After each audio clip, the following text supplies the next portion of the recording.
hear this? What is it? Oh, hoofbeats of a horse. And what if I tell you you are completely wrong? What if it was just me and a coconut? I'm a physician, and even after 20 years of practice, sometimes I will be very wrong, even if at first I was so sure I was right. But how come that doctors can be so wrong when they are so sure they are right?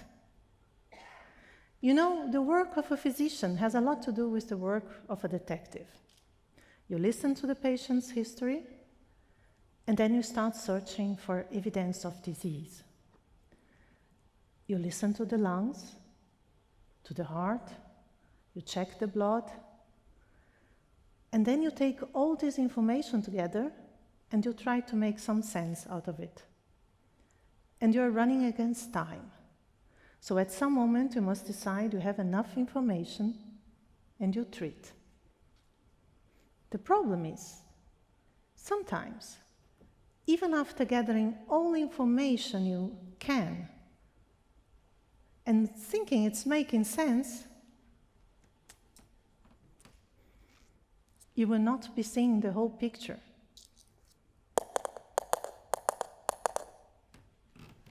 So how to deal with this?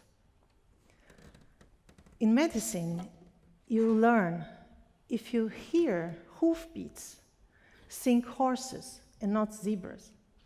Meaning, think first of the common diseases, and only if the pieces of the mosaic are not fitting, then you start thinking about zebra.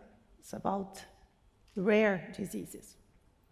But what if you are not dealing with horses and not even with zebras?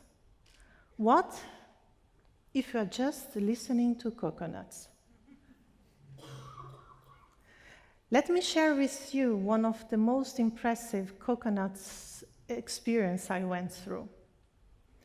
There was this young boy suffering of many different problems since he was a baby. Abdominal pain, headaches, high fever, swallow eye, swallow joints, neurological symptoms, skin rash, skin lesions, so many problems, and so often that doctors decide something was wrong. So they start searching, they would like to understand it. So they went through this horse view of the problem, and they couldn't understand it. So they kind of changed from the horse view to the zebra view of the problem, and they blamed the mother. They assumed the mother must be injuring, the mother must be poisoning the boy. So they took the mother and placed her in a psychiatry clinic. But things were not fitting here either. They had to let her go. But they were worried about the boy. So they were thinking the boy would be safer growing up in an institution. And they took the 9-year-old boy away from his mother. Even growing in this institution, far away from his family, the boy continued to show the same symptoms. Doctors were not understanding it, so they start treating the boy for something they believed could be some kind of psychosomatic syndrome. Psychosomatic is when the soul expresses its suffering through the body. But this was not working here either. It was not making some sense. It was not making sense, but it was the closest doctors could come for something they believe were rational. So they kept treating the boy. The boy was 16 when he could finally go back home. At age 18, the last pieces of the mosaic were revealed. and a rare genetic immunological disease was diagnosed. And we could at last explain all his symptoms. That's what I call the coconut effect.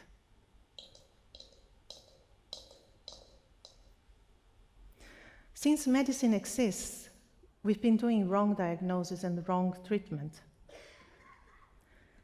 We started by brewing some strange beverage using some roots and herbs and some snake venom and spider powder. Medicine was more magic than science. But at some time, we start understanding injury. But disease remained a mystery. Was it being caused by bad spirits? Or maybe punishment for bad behavior? It's only with Hippocrates, 460 BC, that we start talking about modern medicine. And this because Hippocrates realized disease was not being caused by bad spirits. It was a kind of disbalance between some forces of an organism. But he was thinking about black and yellow bile and phlegm and blood. Doesn't sound very modern, right? And with all respect for my predecessors, and knowing that they all believed they were doing well, we would not like to repeat most of their procedures or prescriptions nowadays, right? But it was Hippocrates that would state what became the most important rule in medicine. He said, I will use treatment to help the sick according to my ability and judgment, and never with the view of injury or wrongdoing. In other words, we are going to treat according to our current knowledge. That might not be the whole truth, so let's concentrate on doing no harm. Indeed, I think we should be training doctors to recognize disease, but also to recognize their own limits, and keep open-minded to the fact that we are going to be facing coconuts for a long time yet, that we are far away from understanding all the rules of nature. Our current medical knowledge, in some hundred of years, will be treated like some crazy thing. And our coconuts will be current knowledge. So this brings us to the question, could we learn to recognize coconuts? Well, probably not. Because before all the pieces of the mosaic come together, we are not going to understand we are dealing with a coconut. That's why it's so important to recognize suffering, even if you cannot classify or explain it. For some decades, medicine discovered psychosomatic, and it was a big step indeed. But the problem is, slowly, everything we could not understand was either classified as psychosomatic, not anymore being caused by the gods, but psychosomatic, or people would, maybe the patient was just faking disease. And we slowly were forgetting this third, very important alternative, that maybe, just maybe, we don't know why this person is suffering. I've learned from my patients that the worst of all pains is the pain of suffering alone. They do not expect from their doctors that he or she will abolish all their pains, but they do expect the doctor to recognize suffering, and they do expect respect for their condition. I think not only doctors are dealing with coconuts every day. How many times you are so sure you know exactly how this person is thinking and how he or she will act or react in this or that situation. just to, after getting some more pieces of the mosaic, find yourself in a completely different reality.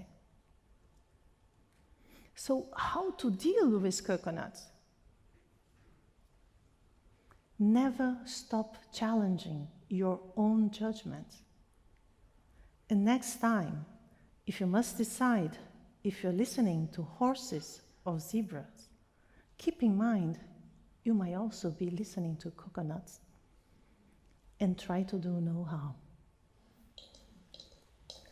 Thank you.